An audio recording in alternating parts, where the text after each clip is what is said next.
riêng sáng thông chiến thuần chiến bọc chiến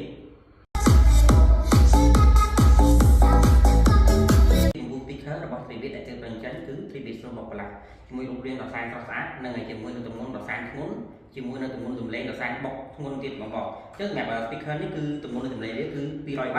អញ្ចឹងស្រាប់នៅកណ្ដាលនេះគឺយើងមានឧបករណ៍សាក់គ្រាប់ដែលមានទម្ងន់សម្លេងគឺ80 W ជាមួយនឹងអេកុយសម្លេងមួយគូដែលមានទម្ងន់សម្លេងមួយគ្រាប់គឺ45 W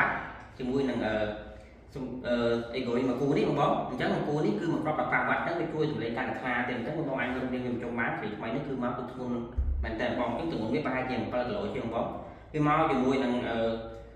អាក្រោះការពារទឹកកម្រិត IP67 បងហើយជាមួយនឹង Bluetooth វាគឺ 5.4 អញ្ចឹងបានថាចាប់ Bluetooth វាចាប់បានឆ្ងាយជាង Pet Stereo ទៀតមកអញ្ចឹងណាសម្លេងនេះគឺច្បាស់ល្អមែនតើហើយអ្វីដែលមុខងារដែលខ្ញុំកាន់តែពេញចិត្តទៀតគឺ Pet 3D Sound របស់វានេះអញ្ចឹងច្បាស់នេះគឺខ្ញុំចុចទៅវាធ្វើឲ្យសម្លេងបុកមកគឺកាន់តែងន់រស់ម្ដងបងហើយខាងក្រោយវានេះគឺយើងអាច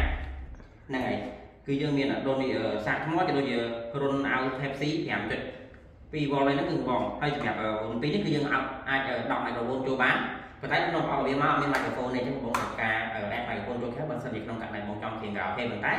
នៅក្នុងលក្ខខណ្ឌនេះបងអាចទិញ microphone មកបងអាចដក microphone ចូលទៅអញ្ចឹងយើងមាន volume master សម្រាប់ទិញបើក microphone ជាមួយនឹង volume reverb បានថាបងដក microphone ចូលទៅមកទោះបីជា microphone បងអត់មាន echo ក៏អាចច្រៀងបានដែរព្រោះនៅក្នុងនេះគឺវាមានមុខងារ reverb សម្រាប់ជាមួយ echo ហើយ reverb វាគឺព្រោះមែនតើបងជាងទៅយើងឡើងទៅលើខាតតន្ត្រីរបស់បងលេងចេញមកគឺស្អាតមែនតើខ្លាច្បាស់ហើយអត់រលកខ្លាំងទេវាចេញមកស្អាតស្មើស្អាតហ្មងបងអញ្ចឹងអានេះគឺជាលក្ខណៈសំខាន់របស់វាបងអត់នេះហើយសម្រាប់មុខងារភ្លើងនេះគឺយើងអាចដូរបានភ្លើង RGB នេះយើងអាចដូរបានបងណាអាចដូរពណ៌រត់តាមភ្លេងបានបងភ្លើងស្អាតមែនតើហើយសម្រាប់ app របស់វាបងអាច download app ទិញវាបានដើម្បី control ទៅលើភ្លើងមើលទៅលើភាគរយថ្មក៏ដូចជាការសេរី EQ សម្លេងទៅលើបាក់បាននៅក្នុងទូរស័ព្ទរបស់បងអញ្ចឹងបងអាចរកទិញបានបងគ្នាបងណាចាំមួយទៀតដាក់កម្អងមួយទៅ